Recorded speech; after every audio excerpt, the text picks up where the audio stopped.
हरे कृष्ण।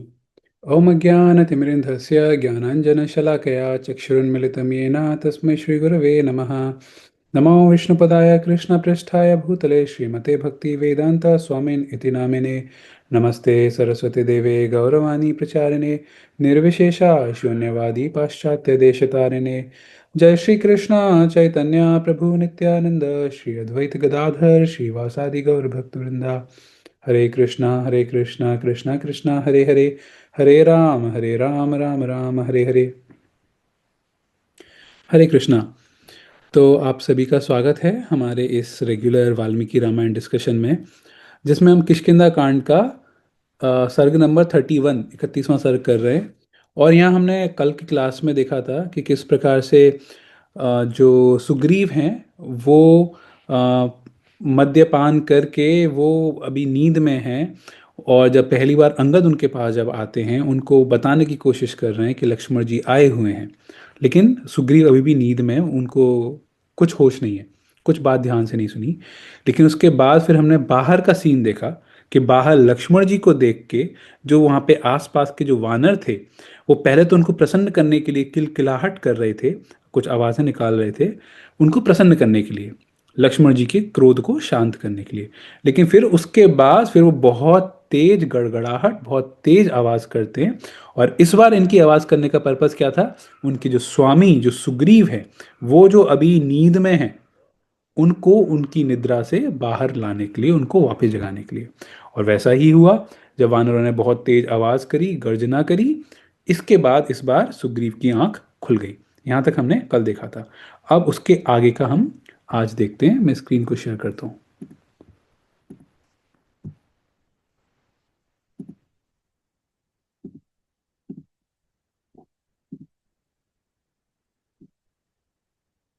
हम्म। तो ये हमारा 41st वाला जो श्लोक था, ये हो गया था हमारा कल। उनके गले में सुंदर पुष्पमाला शोभा दे रही थी। ये सुग्रीव की चर्चा हो रही है। फिर 42। अथ अंगद वचः श्रुत्वा तेन एव च समागतौ मंत्रिणो वानरेन्द्रस्य सम्मत उदारदर्शिनौ प्लक्षः च एव प्रभावः च मंत्रिणौ अर्थधर्मयोः वक्तुम् उच्चावचं प्राप्तं लक्ष्मणं तौ शं सुतः सतुः। अंगद की पूर्वोक्त बात सुनकर उन्हीं के साथ आए हुए दो मंत्री प्लक्ष और प्रभाव ने भी, जो वानर राज के सम्मान पात्र और उदार दृष्टि वाले थे तथा राजा को अर्थ और धर्म के विषय में ऊंच नीच समझाने के लिए नियुक्त थे, लक्ष्मण के आगमन की सूचना दी। अभी किसने सूचना दी थी? कुछ समय पहले अंगद ने। अंगद के साथ दो और मंत्री आए थे। कौन कौन से? प्लक्ष और प्रभाव। इन दोनों ने भी, अभी तक अंगद ने बोला था, इस बार ये भी बोलते हैं सुग्रीव को, क्योंकि अभी सुग्रीव थोड़े से नींद से जाग गए बाहर वाले जो वानरों की आवाज को सुन के।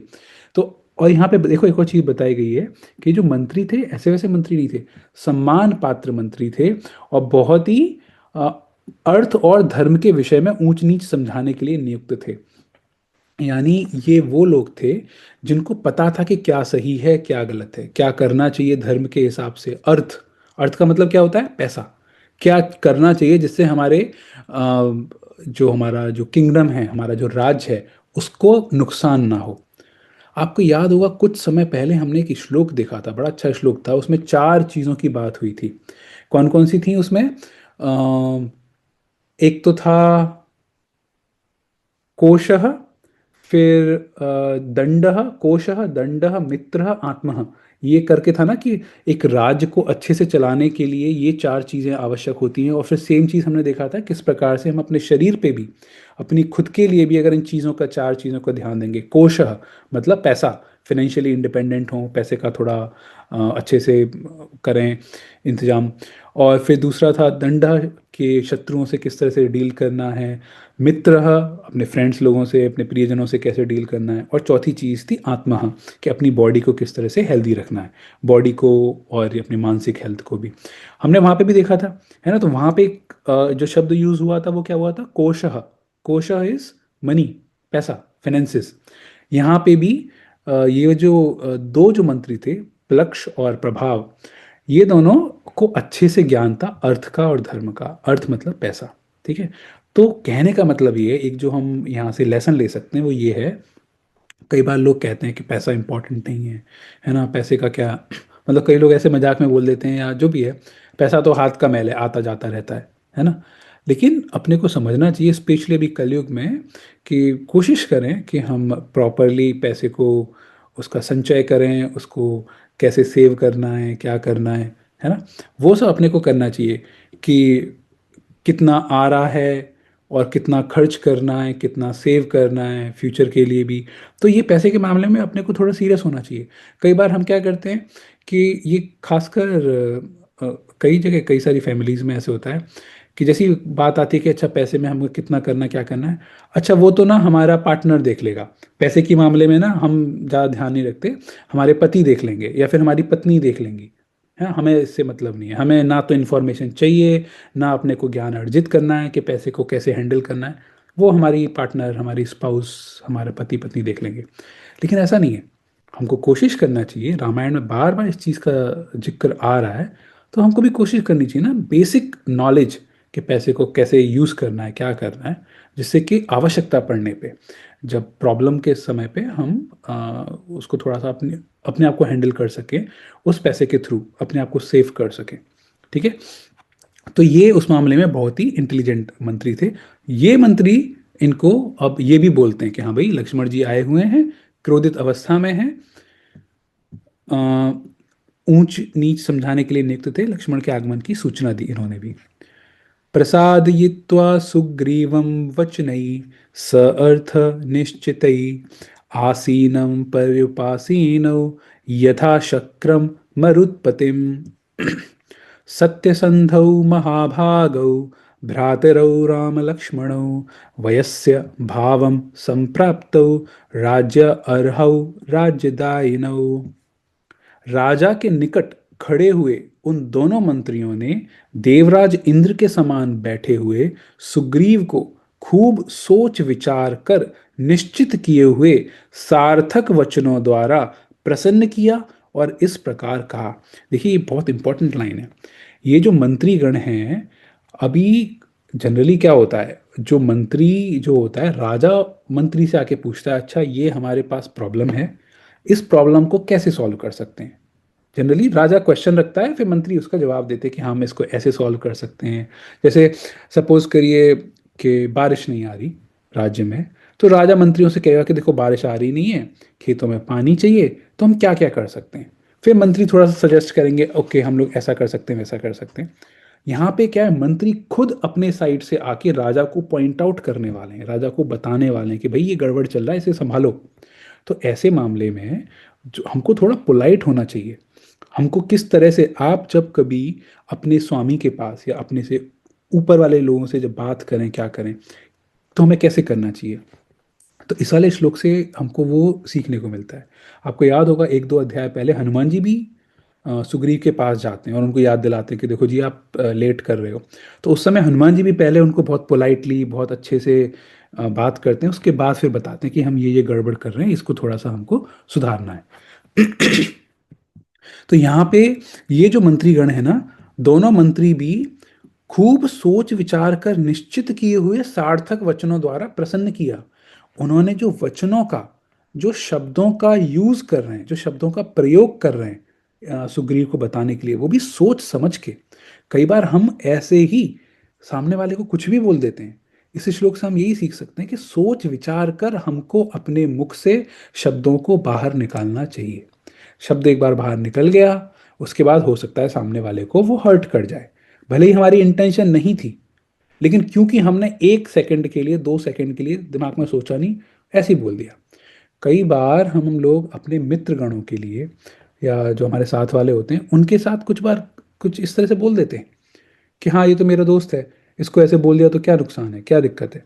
लेकिन वो चीज़ हर्ट कर सकती है।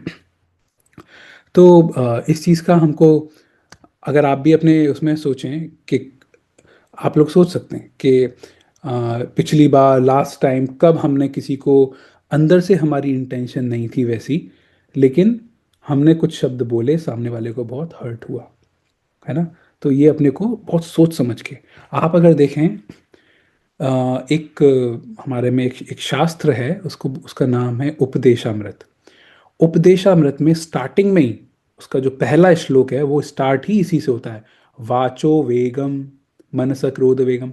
वाचो वेगम, वचन, जो हमारे मुख से जो वचन निकल निकल रहे हैं उसका जो वेग है, उसका जो प्रेशर है, हमको, देखो वेग का मतलब क्या होता है, बहुत फोर्स के साथ, कि हमको बोलने का बहुत मन कर रहा है, लेकिन फिर भी वाचो वेगम, वचन बोलने का जो वेग है, कितना भी आपका मन करे, लेकिन अपने इस दिमाग से पहले सोचिए कि मेरे इस बोलने से सामने वाले पे कहीं ऐसा तो नहीं है उसको हर्ट हो जाए, उसको चुभ जाए बातें, है ना।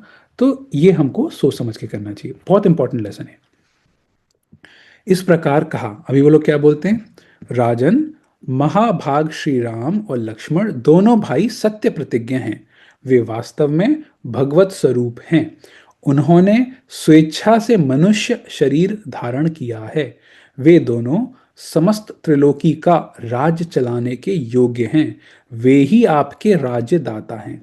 अब देखिए, ये उनको रियलिटी चेक दे रहे हैं, सुग्रीव को सच्चाई बता रहे हैं कि देखो सुग्रीव, तुम अभी ये जो यहाँ पे राजा बने बैठे हो ना, तुम यहाँ पे ये जो इतना आनंद भोग रहे हो ना, वो सारा का सारा तुमको उन्हीं राम और लक्ष्मण की वजह से मिला है, जो कि त्रिलोकी का राज चलाने के योग्य हैं। पूरे संसार, तीनों लोकों के चला सकते हैं वो, उन्हीं की वजह से आपको ये राज्य मिला है। कैसे? उन्होंने वाली का वध किया, उसके बाद आपको ये राज्य मिला।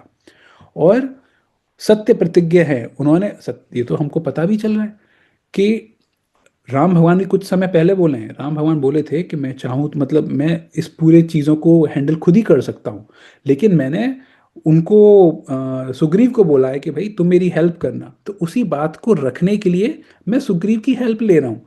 मैं खुद से अपनी तरफ से जाके सीता जी को ढूंढना वो सब नहीं कर रहा, अदरवाइज भगवान राम भी वो वाला कार्य कर सकते थे। तो सत्य प्रतिज्ञा, एक बार कसम दे दी तो फिर मतलब फिर वो काम हो ही गया समझो।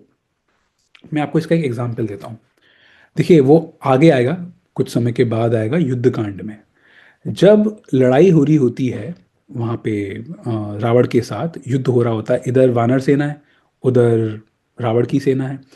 उस दौरान क्या होता है, हमको पता है कि वो विभीषण, नहीं विभीषण नहीं, मेघनाथ जो था, वो कुछ कुछ छल करके, कुछ माया उस सबसे करके एक बार, एक दो बारी राम लक्ष्मण जी को वो बेहोश कर देता है, नागपाश से बांध के और ऐसे करके। तो एक बारी ऐसी वो बेहोश कर देते हैं, तो उसमें अ, लक्ष्मण जी अभी भी बेहोशी वाली अवस्था में थे, राम भगवान की आंख पहले खुल गई। पहले स्टार्टिंग में उसने दोनों को बेहोश कर दिया था, राम भगवान को, लक्ष्मण जी को, लेकिन लक्ष्मण जी अभी भी बेहोश वाली अवस्था में थे, राम भगवान पहले होश में आ गए थे, मतलब उनकी आंख खुल गई थी। और वो वहाँ पे देखते हैं कि लक्ष्मण जी वो यहाँ पे अ, लेटे हुए हैं, कुछ बोल रहे नहीं हैं, आंखें बंद उस तरह से। राम भगवान बहुत दुखी हुए, और पता है वो दुखी होके, आसपास में ये सब भी थे, हनुमान जी, सुग्रीव, विभीषण, वो पता है क्या बोलते हैं सबसे पहले, यहाँ उनके भाई लेटे पड़े हैं, है ना, वो यहाँ पे उनको बोलते हैं कि सुग्रीव, मैं ना तुम्हारी प्रॉमिस को पूरा नहीं कर पाया। मतलब यहाँ पे उनके, मतलब ऐसी स्थिति हो गई है कि इस बात से भी दुखी हैं कि उनका भाई, उनके होते हुए उनका भाई यहाँ पे ऐसे लेटा हुआ है बेहोश अवस्था में, पता भी नहीं है कि जिंदा है या बेहोश, वो इस तरह से बात करते हैं।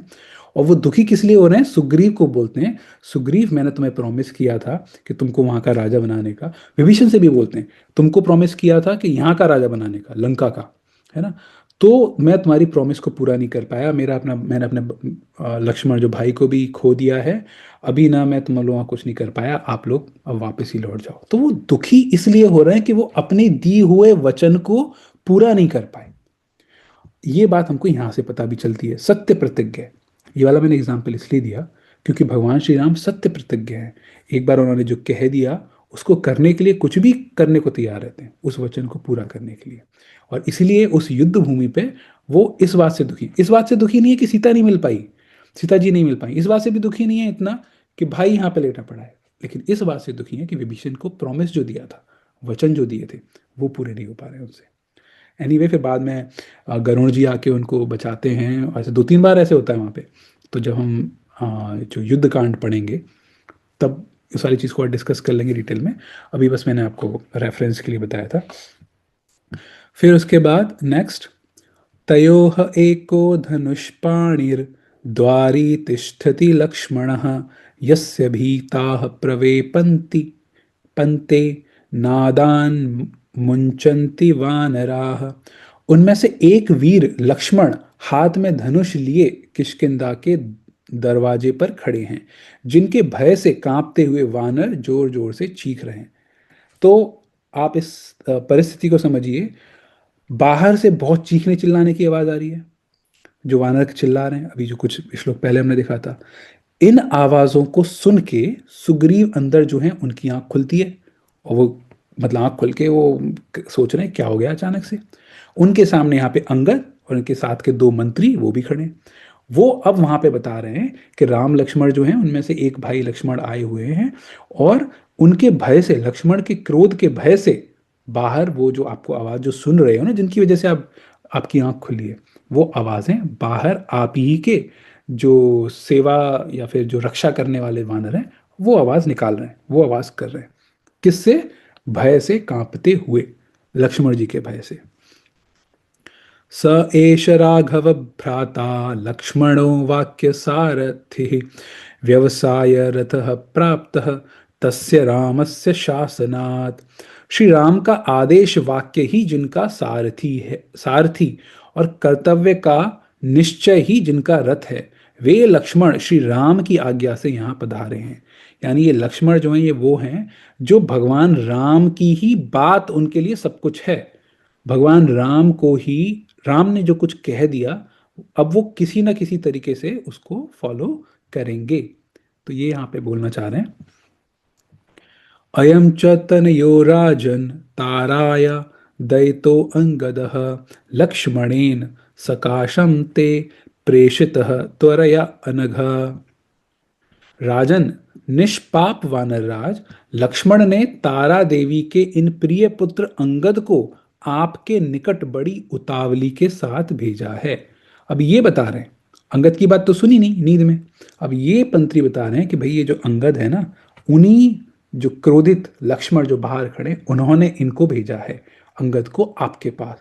और एक और चीज, बड़ी उतावली के साथ, यानी कि जल्दी करिए, जल्दीबाजी में भेजा है। आपको याद होगा लक्ष्मण जी ने क्या कहा था अंगद से, कि उनको बोल के फटाफट वापस आओ, अंगद को कहा था ना। उसी चीज को ये यहाँ पे हाईलाइट कर रहे हैं मंत्री, कि उतावलेपन के साथ उन्होंने भेजा है कि जल्दी करना है, लेट नहीं करना। सह अयम रोष परिक्ताक्षो द्वारी तिष्ठति वीर्यवान वानरान वानरपते चक्षुषा निर्दहन इव। वानरपते पराक्रमी लक्ष्मण क्रोध से लाल आंखें किए नगर द्वार पर उपस्थित हैं, क्रोध में आंखें लाल, और वानरों की ओर इस तरह देख रहे हैं मानो वे अपनी नेत्राग्नि से उन्हें दग्ध कर डालेंगे। इतने क्रोधित हैं, इतनी आंखें लाल हो रही हैं कि ऐसा प्रतीत होता है कि वो वाकई जितने वानर हैं ना, उनको अपनी आंखों से ही, आंखों की अग्नि से ही जला डालेंगे, भस्म कर डालेंगे। तस्य मूर्धना प्रणम्य त्वं सपुत्र सह बांधवः गच्छ शीघ्रं महाराज रोषो ही अद्य उपशम्यताम। देखिए मंत्री जो होते हैं ना, वो कभी कभी हमको ना एक्सपर्ट लोगों की सुननी चाहिए। अभी देखिए यहाँ पे मंत्रीगण कितनी अच्छी एडवाइस दे रहे हैं सुग्रीव को।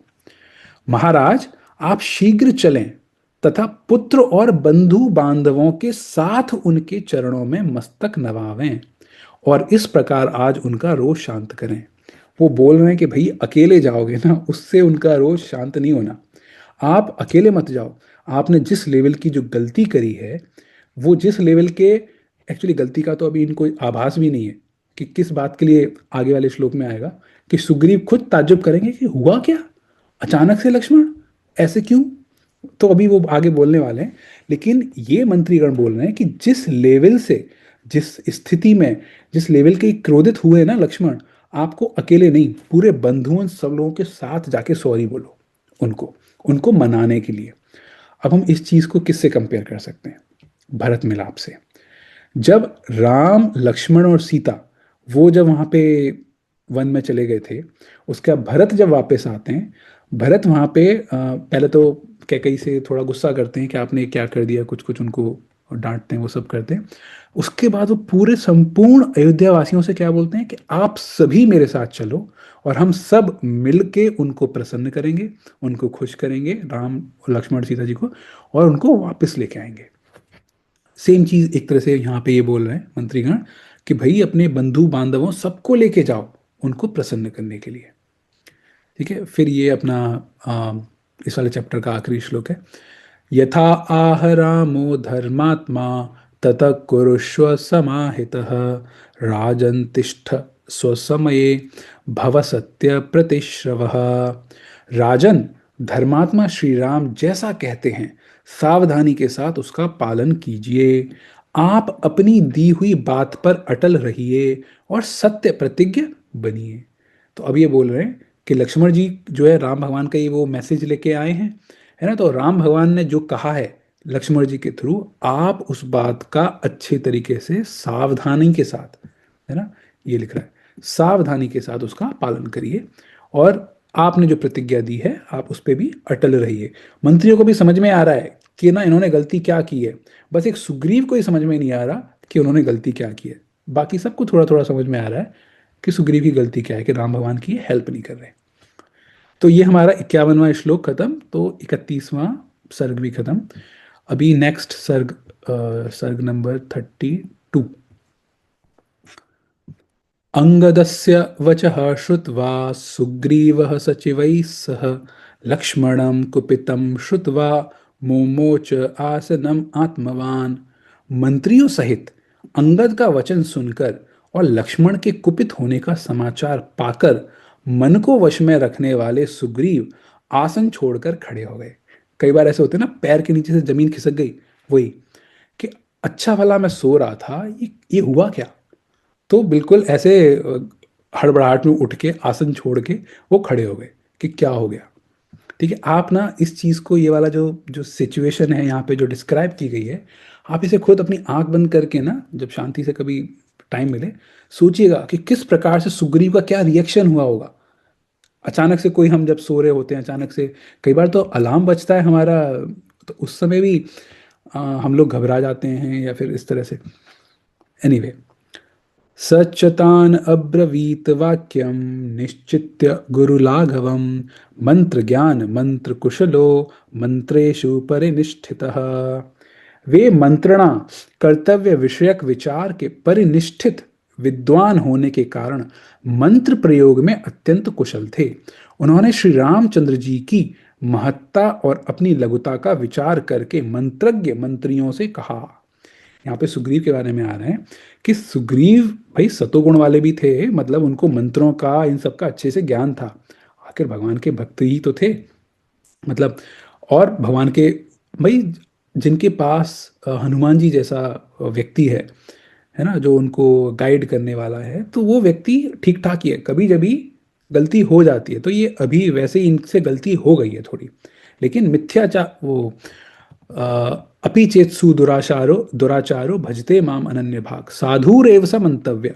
भगवत गीता में जो आता है कि अपने को ये सारा पढ़ के कि सुग्रीव ऐसे कर रहे हैं वैसे कर रहे हैं, हमको सुग्रीव के बारे में नेगेटिव बिल्कुल भी नहीं सोचना।